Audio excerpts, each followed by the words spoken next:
What up? It's Rose Kransvik. We're right here in the field with Wallie The Sensei at Enterprise Park. We're gonna drive from Bompton to Balabasas like the song says. Chop it up. Tune in. We got 30 minutes to get there. Let's go. At what point did you start taking music a little more seriously? Shit. Me and my bro Taj, we had a bet in like 2018. Okay. So we like, bro, I'm tired of being broke. You feel me? Like, yeah. So we got to the end of the year. If neither one of us got 40,000 in the bank, we got to drop whatever songs we already made. Like, no matter what. Yeah. You feel me? So I try to run it up.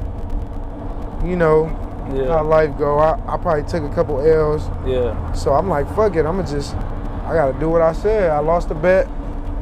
That's where that No Love tape.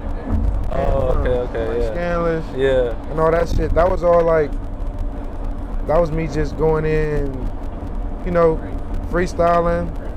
Yeah. Letting that shit fly.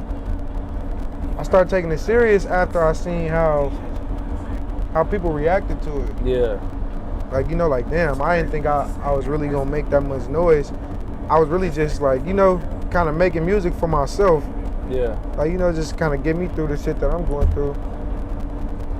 And shit, I got lucky, I'm blessed. They fuck with it.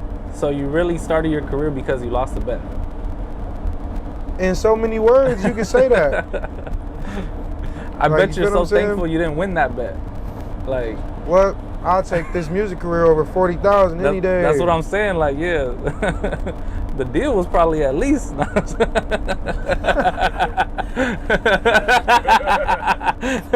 Around the time you started to drop music, who are you listening to? Shit, I listen to the same motherfuckers over and over again. I listen to Lil Wayne. I listen to Greedo, of course. Yeah. I listen to Young K. As far as new artists, I fuck with Young K. I listen to my homies though. Yeah. I listen to us. Me, YS, Key Riches, Fofo, Taj. Me, Rose Kransvik. Yeah. He got some hot shit right now too. Yeah. It's fire. Yeah. Back to Greedo though. I know a lot of people have the question about O3 Flow. It's like, is this song dedicated to him? Was it inspired by him? What's your answer to that? It's for sure inspired by Greedo, because the sound that I made, I feel like he was the first person in that lane and originated it. Yeah. Like, I made the song in the house. Yeah. You know, on the laptop, no mic type shit the first time. Yeah. So the sound, the original sound, this version that everybody hearing, like the major studio version, it didn't necessarily sound that good. It didn't sound that clear. So it made a little more sense to like an original fan of Greedo, you know, if you heard it. But yeah, metaphorically speaking, you know, he was going to jail for that. He was in jail. Yeah. For that sentence, and it just made sense how I was feeling. Yeah. Like, you know, about grinding and never being able to go too far because your record. Yeah. Shit like that. It's inspired by O3 for sure. And it's become an anthem for LA. I just gotta say that. Like, it's like on some spiritual shit too. Like, it's like I tell people, I'll play it for them once. I'll be like, yo, listen to this shit. And they think I'm about to play like a banger, like a you know, mustard type beat or some shit, you know what I'm saying? Mm-hmm. And they're like, oh, like what? This an LA artist? And I'm like, yeah. And then, you know, before the song's over, they're singing, you know, because I got a fucking felony, you know what I'm saying? Like, yeah, a lot of people say it's like a street gospel song. It really is, bro. It really is, and it reminds me of Mafia Business. You know what I'm saying? Like, so it makes sense. You know what I'm saying? That's crazy. Yeah. You're the first person to say that to me though. Yeah. That makes sense. That's crazy. Yeah, and that's the first thing. Like, that was the first song I ever heard from Greedo. Was Mafia Business, and I remember hearing it and think like, damn, like why is the audio all fucked up? But I didn't understand like the rawness that was what it was supposed to sound like. You know what I'm saying? It's natural. It became an anthem. It became deeper than music. You know what I'm saying? Exactly. You can hear me yelling and going wild on so many songs, but in that song you can hear me like I was really just you know what I'm saying, over my situation. Yeah. I was keeping it all the way 100. It's pain. It's real pain in the music that translated through. I feel like. I think it's dope that so many people can relate, or you know what I'm saying, say that they understand, or you know they love the sound. Yeah. I think that shit wild. I didn't expect it though. Yeah, no, and I think it became like, it was like a perfect time for when it dropped. I feel like it was still quarantine, and outside is all I know. I'll never make it out this hole. Bro, I made it before quarantine though. But when it came out, everybody felt funny. It. Yeah, that's. I felt it even more when quarantine hit. Like, damn. It's like we all felt like we all were just outside. Whenever we pleased, we're all outside, and all of a sudden we just felt like we can't even get out the house. You know what I'm saying? Like, I was out the house. Yeah. Yeah. Word to mother, yo. Hey, word to mother. No, I was outside too, but it's. Moses shot that really out here. Oh yeah. I was on Avalon, bro. We was outside every day like that. What? The Wow. whole quarantine. On the 4-wheelers, Oh, dirt shit. bikes. Trying to break the rules, bro. Everybody girlfriend was on out. No, for real. Every Everybody was nigga out. girlfriend was out there. Was outside during quarantine. I would just say that. Thanks to Wallie The Sensei. Hey, you notice the sneaky link word didn't come until quarantine. Sneaky Those link. are the sneakiest of links in quarantine for sure. Yeah. Mask on.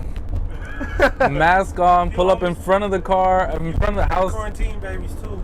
Oh yeah, a lot of the homies about to have kids And too. quarantine marriages and shit. Quarantine baby. Damn, double quarantine baby. You bounced around a lot of high schools though, right? Hell yeah, I went to a lot of high schools. Yeah. What high schools did you? Probably go like, to? let me see. I went to Dominguez for 2 days. 2 days. I did 2 days at Dominguez. Yeah. I did 1 year at, basically 1 year at Bompton High. Like a week at Mayfair. Mayfair, okay. Hey, they let me check in Mayfair, dub. I didn't have my transcripts the day I checked in. They said, all right, you can start today. And like the next week, my transcript. They said, you need to go down the street. Oh shit. So look, after I went to Mayfair, what was it? I went to every OFL on Artesia. Wow. Opportunity for Learning. Wow. I went to the one on Bellflower in Artesia, Cherry in Artesia, Long Beach in Artesia. I took that GED test after that. He said, "Fuck all that." Scored 4th highest in the city, There you go. and that was all she wrote. I went to jail. I went to jail my 10th grade year. For how long? That's why this 03 Flow song is so real, bro. Because I got my first strike in high school, and I had a baby on the way. Like, you feel me? Yeah. So I was in a weird situation. Like, damn, Yeah. I could. And I'm in jail. You feel me? Like, damn, I gotta get out, see my baby born. Yeah. Or, you know, I could just take a deal and do the time and, you know, get out later. Yeah. So that's why I made the decision. I took the little shit, and that's where this whole story started. Okay, That's where it all began. That's crazy. Can you speak on what it was that you went to jail for in 10th grade? That's why I said faded hoodie for this 211. Yeah. I already spoke on it. If you just listen to me. You know what's funny is I feel like not a lot of people pick that up because maybe not a lot of people know what a 211 is, and the faded hoodie is like. Yeah, because look, when I was at school, right? I was at school, and the officer, the officer that arrested me, I didn't know that I was going to jail. He like, I got the guy for the last 211. I'm like, I don't drink beer, and he just started dying laughing at me. He like beer. I'm like, nah. He like, nah. You going to jail for a robbery? Oh shit. I'm like, that's when I sat back like, oh shit. Yeah. So they caught you at school, basically. Yeah. They tracked you, like whatever the case was, and then they figured out you went to school there and stuff like that. Nah, everybody knew who I was, and I was doing this shit every day. Oh, okay. But just motherfuckers was scared to tell on me type shit. Oh, okay. Like, I was taking advantage. Yeah. But that was how I ate though. That was how I shit. Yeah. You know. But like you said, like that's how I get through the rain. You know what I'm saying? Like, and the faded hoodie part was like significant to me because it's like, it just shows that like there's a struggle involved, and if you're gonna hit a lick, you're not gonna hit it with your best clothes on. Like it Nope. speaks a lot. You know what I'm saying? Like Yeah. everybody got a faded hoodie in the closet. Only the real know. Yeah. Like you only gonna know if you know. Yeah. Certain shit I never explain. Yeah. Have you spoken to Greedo at all? Yeah. Has he given you like any advice or anything? Hell yeah. He one of the only people that give me some advice worth taking as far as, you know, rappers and artists. Yeah. He gonna always keep it real with you. That's one thing about Greedo. He gonna tell it exactly how it is. Yeah. Respect. Are there any like pieces of advice you could like share that he's giving you? I don't want to say his exact words, but Yeah. just something like, do more for yourself. Like, try. You know, he was just telling me like, you know, it's basically easy to get lost in you know, fashion or money, whatever, bitches. Yeah. Like, you know, none of it's really